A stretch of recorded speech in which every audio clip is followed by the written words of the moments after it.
नमस्कार दोस्तों, स्वागत है आप सबका हमारे चैनल अनसेड क्रॉनिकल्स पर। यहाँ आपको मिलेंगी नई और रोचक कहानियाँ। आज हम लेके आए हैं अनिका और रोहित की लव स्टोरी का सीजन 3।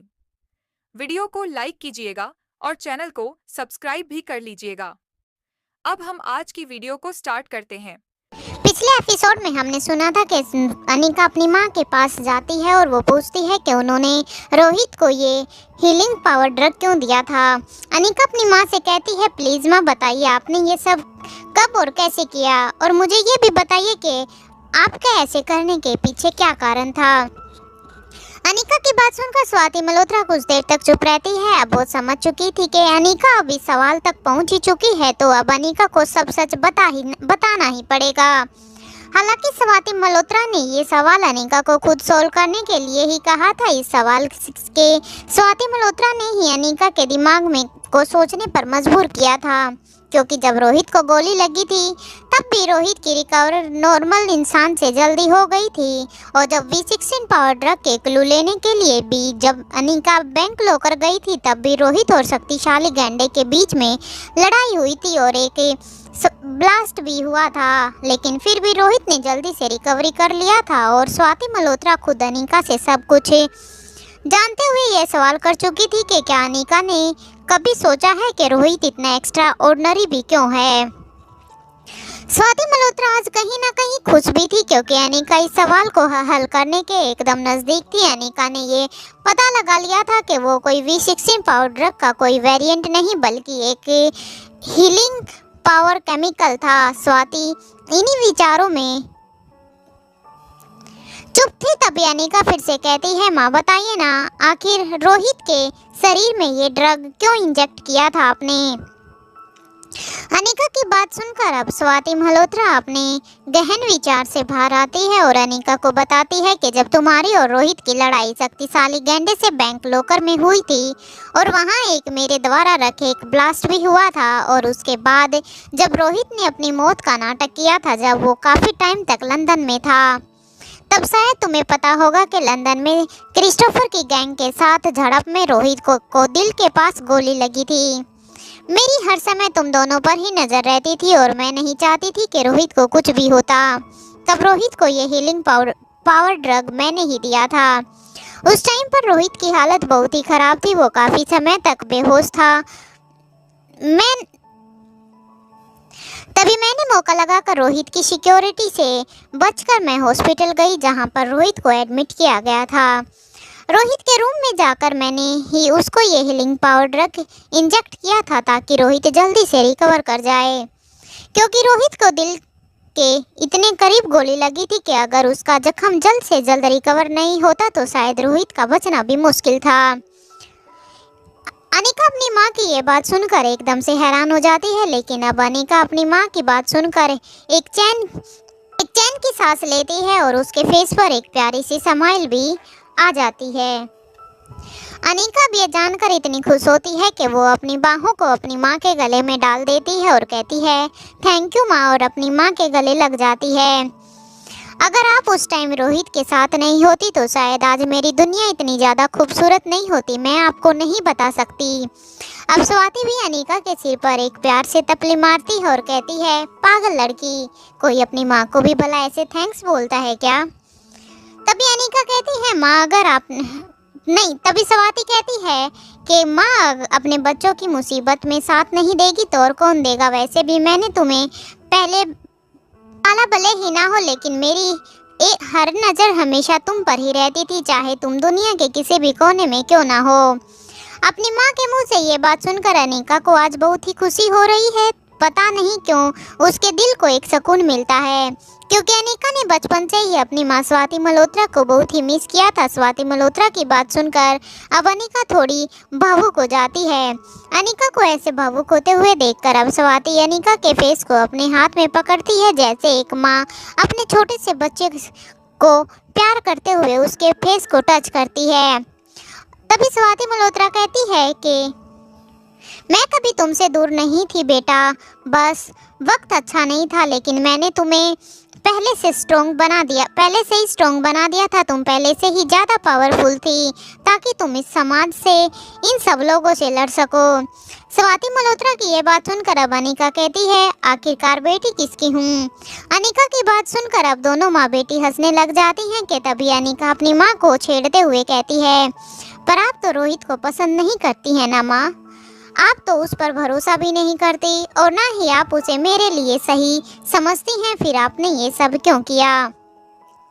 अनिका की सारी बात सुनकर स्वाति समझ जाती है कि अनिका बहू से छेड़ रही है। अब वो प्यार से अनिका के माथे को चूमती है, फिर कहती है, जब मेरी बेटी को उस पर भरोसा है, जब मेरी बेटी उससे प्यार करती है, वो मेरी बेटी के तीनों बच्चों का पिता है। हर जंग में उसने मेरी बेटी का साथ दिया है, जबकि एक किंग होने के बाद भी अपने से ज़्यादा तुम्हारे वजूद को समझा है, तो मैं ऐसा क्यों नहीं करती। आखिर मुझे इससे ज़्यादा अपनी बेटी के लिए और क्या ही चाहिए।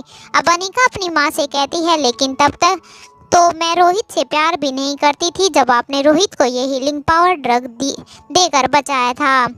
अनिका की बात सुनकर अब स्वाति अनिका से कहती है, तुम्हारा रोहित के लिए जो प्यार है वो उस टाइम भी तुम्हारी आंखों में साफ दिखाई देता था।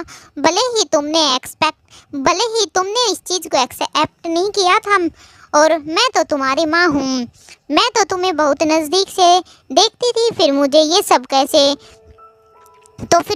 सब कैसे छुप सकता था। अब अपनी बात पूरी करने के बाद स्वाति थोड़ी सीरियस होकर कहती है, भले ही रोहित की बॉडी में ये हीलिंग पावर ड्रग मैंने डाला था, लेकिन सच बताऊं तो आकाश की बॉडी में ये ड्रग कैसे आया है ये मुझे अभी तक नहीं पता। अपनी माँ की बात सुनकर अब अनिका भी सीरियस हो जाती है और कुछ टाइम चुप रहने के बाद कहती है, मैं पूरे यकीन के साथ तो ये नहीं कह सकती, लेकिन शायद इसके बारे में मुझे कुछ पता है। अनिका की बात सुनकर अब स्वाति मल्होत्रा भी एक बार तो हैरान हो जाती है, लेकिन स्वाति मल्होत्रा कुछ नहीं बोलती और अनिका की बात को ध्यान से सुनती है। अब अनिका अपनी माँ से कहती है, आपको याद होगा ही कि एक बार मैंने आपको कहा था कि अगर आप मेरी जगह होती तो आप भी आकाश को बचाने के लिए कुछ भी करती। क्या आपको पता है मैंने ऐसा आपको क्यों कहा था। अब स्वाति फिर से पीछे की बातों को याद करते हुए सोचती है कि जब अनिका स्वाति से मिली थी तो स्वाति ने अनिका से ये सवाल किया था कि आखिरकार उसने आकाश को क्यों बचाया है। ये बात याद कर स्वाति फिर से बोलती है, हाँ मैंने बोला था। तब अनिका कहती है, माँ क्या आपको पता है कि मैंने ऐसा क्यों कहा था। अब अनिका की बात सुनकर स्वाति अनिका को सवालियों नज़रों से देखती है। अब अनिका अपनी बात को आगे बढ़ाते हुए कहती है, जब मेरी याददाश्त वापस आने के बाद मैंने छानबीन की थी, तब मुझे पापा और आकाश के बारे में कुछ ऐसी सच्चाई पता चली थी जिसके बारे में शायद आप भी नहीं जानती। अब अनिका अपनी बात को आगे बढ़ाते हुए कहती है, जब आप पापा की लाइफ से चली गई थी तब पापा पूरी तरह से टूट गए थे। तब उन्हें इस दुनिया में अपना कोई भी महसूस नहीं होता था। कहने को उन्होंने व्योमा को गोद तो ले लिया था, लेकिन वो उसको अपनी बेटी का प्यार नहीं दे पा रहे थे।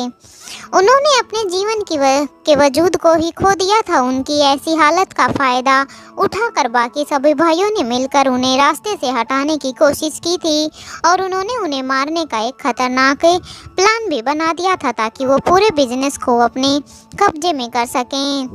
लेकिन उस टाइम आकाश ने ही पापा की जान बचाई थी। तब आकाश सिर्फ 8 या 10 साल का था, क्योंकि जब ये लोग प्लानिंग कर रहे थे तो कहीं ना कहीं आकाश ने वो बातें बाहर से ही सुन ली थी और उसने पापा करण को वहाँ पर जाकर सब कुछ बता दिया था।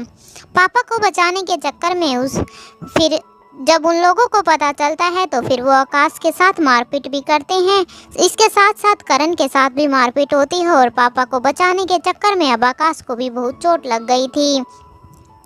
आकाश का उस टाइम पर बचना बहुत ही मुश्किल था। इसी के बाद चाचा चाची ने आकाश को बेदखल करने की बात भी कही थी।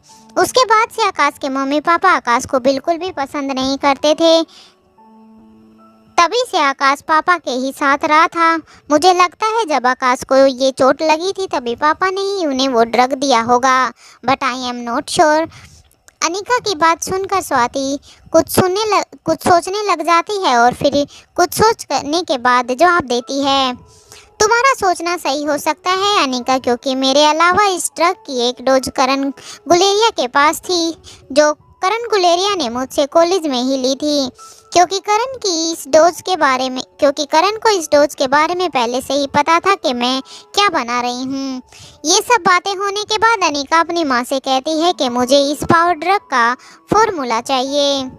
तभी स्वाति कहती है तुम्हें इसका फॉर्मूला मिल जाएगा, लेकिन अनिका शायद अब तुम्हें वापस जाना चाहिए क्योंकि अब कुछ ही देर में सुबह होने वाली है। सुबह होने से पहले तुम्हें मारवा हाउस पहुंचना ही होगा और तुम्हें किसी के भी जागने से पहले वापस पहुंचना होगा। अपनी माँ की बात सुनकर अनिका अपनी माँ को हक करती है। स्वाति अनिका को हक करते हुए अनिका को कहती है, हैप्पी बर्थडे बेटा, मेरे लिए भी इस दिन को खास बनाने के लिए। अब तक मैं तुम्हें बर्थडे विश करने के लिए तरसी हूँ, मेरे इस दिन को स्पेशल बनाने के लिए थैंक यू। मुझे अच्छा लगा कि आज तुम यहाँ पर चाहे इस ड्रग को जानने के लिए ही, लेकिन तुम यहाँ पर आई और हाँ, तुम्हारा बर्थडे गिफ्ट तुम्हारे पास मारवा हाउस में पहुँचा दिया जाएगा। अब अनिका अपनी माँ को थैंक यू कहती है। आज अनिका अपनी माँ के मुंह से ये शब्द सुनकर भावुक हो जाती है क्योंकि ये पहली बार था जब अनिका अपने बर्थडे पर अपनी माँ से विशेस ले रही थी। अनिका को देखकर अब स्वाति मल्होत्रा भी कहीं ना कहीं भावुक हो जाती है क्योंकि अनिका को सुरक्षित रखने के लिए स्वाति मल्होत्रा ने अपनी ममता का त्याग कर दिया था। अब स्वाति मल्होत्रा कहती है, तू सच में पागल है, मुझे भी तूने अपने साथ भावुक कर ही दिया। जा अब वापस चली जा, देर हो रही है। अपनी माँ से मिलने के बाद अब अनिका उस खंडर से बाहर निकल आती है जहाँ पर बूढ़े बाबा खड़े थे। अनिका को देखकर बूढ़े बाबा अनिका से पूछते हैं, मिलाई स्वाति मैडम से? अच्छा हुआ बेटा आज आप यहाँ पर आई, मैडम को बहुत अच्छा लगा होगा। वो मुँह से कुछ बोलती नहीं है, लेकिन उनके हाव भाव से मुझे सब समझ में आता है। आखिर आज का दिन आपके और मैडम के लिए कितना खास जो है। बूढ़े बाबा की बात सुनकर अनिका बूढ़े बाबा को सिर्फ एक स्माइल करती है और कहती है, मैं चलती हूँ बाबा। तभी बूढ़े बाबा भी अनिका को अपने हाथ में लिया हुआ एक बॉक्स देते हैं और कहते हैं, हैप्पी बर्थडे बेटा। अनिका उस बॉक्स को ध्यान से देखती है तो बूढ़े बाबा फिर कहना स्टार्ट करते हैं, मुझे पता है कि आपको किसी चीज़ की कमी नहीं है, लेकिन ये एक खास तरह का परफ्यूम है जो मैंने खुद आपके बर्थडे के लिए अपने हाथों से बनाया है। इस परफ्यूम को में बहुत सारी जड़ी बूटियों से इसे बनाया गया है जो तुम्हें हमेशा ही तरोताज़ा रखेगा। चाहे तुम कितनी भी क्यों ना थकी हुई हो, चाहे तुम्हें कितना ही थकान महसूस क्यों ना हो रहा हो। आखिर स्वाति मैडम के साथ तो मैं रहकर इतना तो सीख ही गया हूँ। अनिका बूढ़े बाबा से वो बॉक्स ले लेती है और फिर बाय बोलकर वहाँ से निकल जाती है। अब अनिका अपनी लैब के रास्ते से होते हुए अपने कमरे में पहुँचती है। कमरे में पहुँचते ही अनिका देखती है कि रोहित अभी भी सोया हुआ था। अब अनिका भी अपने बिस्तर पर रोहित के पास जाकर लेट जाती है, जिससे तुरंत बाद ही उसे नींद आ जाती है। सुबह का टाइम मारवा हाउस में आज और दिनों के मुकाबले ज़्यादा ही चहल पहल थी क्योंकि आज फाइनल वो दिन आ ही गया था जिसका सभी को इंतजार था। सब लोग तैयारी करने में लगे हुए थे। जब अनिका की आँख खुलती है तो दोपहर का टाइम हो चुका था। जाहिर सी बात है क्योंकि अनिका सुबह लेट आई थी और उसके तुरंत बाद वो सो गई थी। अनिका ने जैसे ही अपना फ़ोन चेक किया तो उस पर श्रेया के कई सारे मिस कॉल शो हो रहे थे। अनिका इतने सारे मिस कॉल को देखकर एक पल के लिए तो घबरा जाती है कि क्या सब ठीक तो होगा। एक ही पल में उसकी पूरी फैमिली उसके आंखों के सामने दिखाई देने लग जाती है। वो सोचती है पापा तो ठीक होंगे या आकाश को तो कुछ नहीं हुआ, कहीं बच्चों को या फिर राजलक्ष्मी को। अनिका एकदम से ये सब सोचकर श्रेया को फिर से कॉल बैक करती है। इधर गुलेरिया हाउस में सब लोग अनिका के ही फ़ोन का वेट कर रहे थे। पूरी गुलेरिया फैमिली आज बहुत ही एक्साइटेड थी क्योंकि आज अनिका का बर्थडे था और वो सब भी रोहित के प्लान के अकॉर्डिंग ही रिएक्ट करने वाले थे। तभी श्रेया का फ़ोन रिंग करता है। सब शांत हो जाते हैं और श्रेया को फ़ोन पिक करने का इशारा करते हैं। श्रेया भी अब झट से अपना फ़ोन उठाती है और श्रेया कहती है, क्या अनिका कहाँ सोई हुई हो? कितने कॉल कर चुकी हूँ मैं, ये क्या कोई टाइम है उठने का? कितनी आलसी होती जा रही हो तुम दिन पर दिन। अनिका श्रेया की बात सुनकर कहती है, बस यही सब सुनाने के लिए फ़ोन किया था या कुछ और बात है? वैसे मुझे पहले ये बता कि क्या वहाँ पर सब ठीक है? आकाश, पापा, बच्चे, राजलक्ष्मी सब। अनिका की बात सुनकर श्रेया कहती है, हाँ बाबा यहाँ सब ठीक है। लेकिन कहने के बाद कुछ टाइम चुप हो जाती है, जिसे सुनकर अनिका और भी घबरा जाती है। तभी अनिका कहती है, क्या लेकिन? क्या तुम सीधे कुछ नहीं बोलोगी? अब श्रेया कहती है, लेकिन प्लीज तुम अभी के अभी गुलेरिया हाउस आ जाओ। श्रेया की बात सुनकर अनिका कहती है, क्या हुआ श्रेया? क्या तुम मुझसे कुछ छिपा रही हो? सब ठीक तो है ना वहाँ पर? अब श्रेया कहती है, हाँ बस तुम यहाँ आ जाओ, यहाँ आने के बाद ही मैं बता पाऊंगी, क्योंकि मुझे तुमसे मिलना है अभी और इसी वक्त। श्रेया की ये बात सुनकर अनिका तुरंत ही गुलेरिया हाउस के लिए निकल जाती है, क्योंकि श्रेया से बात करके अनिका को शक हो रहा था कि श्रेया शायद उससे कुछ छुपा रही है। कहीं कोई ऐसी इमरजेंसी तो नहीं है जिसे वो फ़ोन पर नहीं बताना चाहती हो। अब श्रेया नंदिनी की तरफ देखती है और कहती है कि वो आ रही है। दरअसल ये सब श्रेया ने रोहित के कहने पर ही किया था, ताकि वो यहाँ पर मारवा हाउस में जितनी भी तैयारियाँ बची हुई हैं उन सबको पूरी कर सकें। अगर अनिका मारवा हाउस में रहती तो शायद वो सब सरप्राइज, वो प्लान, जो भी प्लान उन्होंने किया था वो सब वो कंप्लीट नहीं कर पाते। वो कोई भी अपने प्लान के अकॉर्डिंग डेकोरेशन नहीं कर पाते। जैसे ही अनिका गुलेरिया हाउस पहुंचती है, वो जल्दी से अपनी गाड़ी से बाहर आती है और अंदर जाकर श्रेया से पूछती है, क्या हुआ तुम्हें? मुझे इतनी जल्दी में क्यों बुलाया? तब श्रेया कहती है, कुछ नहीं, बस मेरा मन अपनी बेस्ट फ्रेंड से मिलने का कर रहा था तो इसलिए मैंने बुला लिया। ये बात सुनकर अनिका थोड़ा गुस्सा करते हुए कहती है, ऐसे भी कोई बुलाता है क्या? पता है एक पल में ही मैंने पता नहीं क्या क्या सोच लिया था।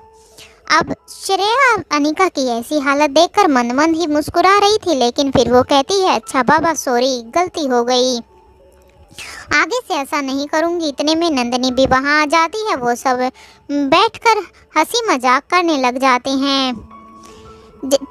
थोड़ी देर बाद नंदिनी खाने की कहने के लिए किचन में चली जाती है। नंदिनी श्रेया और अनिका को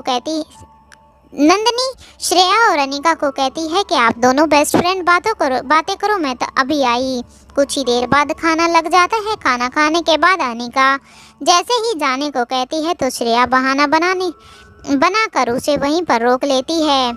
ऐसे ही शाम का टाइम हो चुका था। अब बस रात होने ही वाली थी कि तभी श्रेया के फ़ोन पर रोहित का मैसेज आता है। श्रेया अपना फ़ोन चेक करती है तो देखती है कि रोहित का मैसेज था जिसमें लिखा था कि ऑल डन।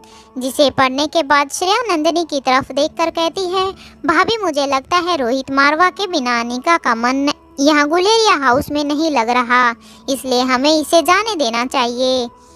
श्रेया की बात सुनकर अनिका उसे घूरकर देखने लग जाती है। श्रेया अनिका की अच्छी बेस्ट फ्रेंड भी थी। वो समझ जाती है कि अनिका को ऐसे बातें बिल्कुल भी पसंद नहीं। अब वो अनिका को ज़्यादा परेशान ना करते हुए कहती है, ओके अनिका, शाम हो गई है, ज़्यादा लेट करना ठीक नहीं है।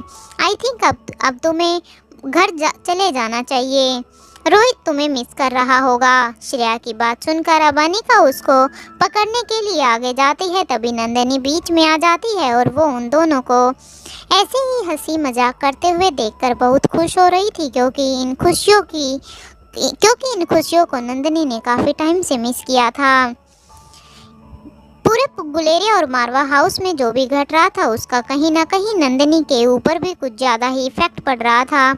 अनिका की याददाश्त जाना, आकाश की मौत की खबर, श्रेया का मानसिक संतुलन खराब होना, ये सब सोचकर वो कहती है, आज तुम दोनों को ऐसे देखकर मैं बता नहीं सकती मुझे कितना अच्छा फील हो रहा है। नंदिनी की ये बात सुनकर अब वो तीनों ही भावुक हो जाती हैं। वो उनके साथ पीछे क्या क्या हुआ वो सब सोचने के बाद अब अनिका कहती है, छोड़ो भाभी, और अब वो तीनों एक दूसरे के गले मिल जाती हैं। अब अनिका कहती है, ओके अब मैं चलती हूँ। और फिर वो श्रेया और नंदिनी से गले मिलकर जैसे ही बाहर अपनी गाड़ी के पास आती है, गाड़ी को अनलॉक करती है कि तभी उसकी गर्दन के पीछे सुई जैसा कुछ चुभता है और अनिका वहीं बेहोश हो जाती है। जैसे ही अनिका बेहोश होती है, वहाँ काले कपड़े पहने एक आदमी आता है जिसने अपना चेहरा मास्क से ढक रखा था। वो अनिका को वहाँ से उठाकर अपने साथ ले जाता है।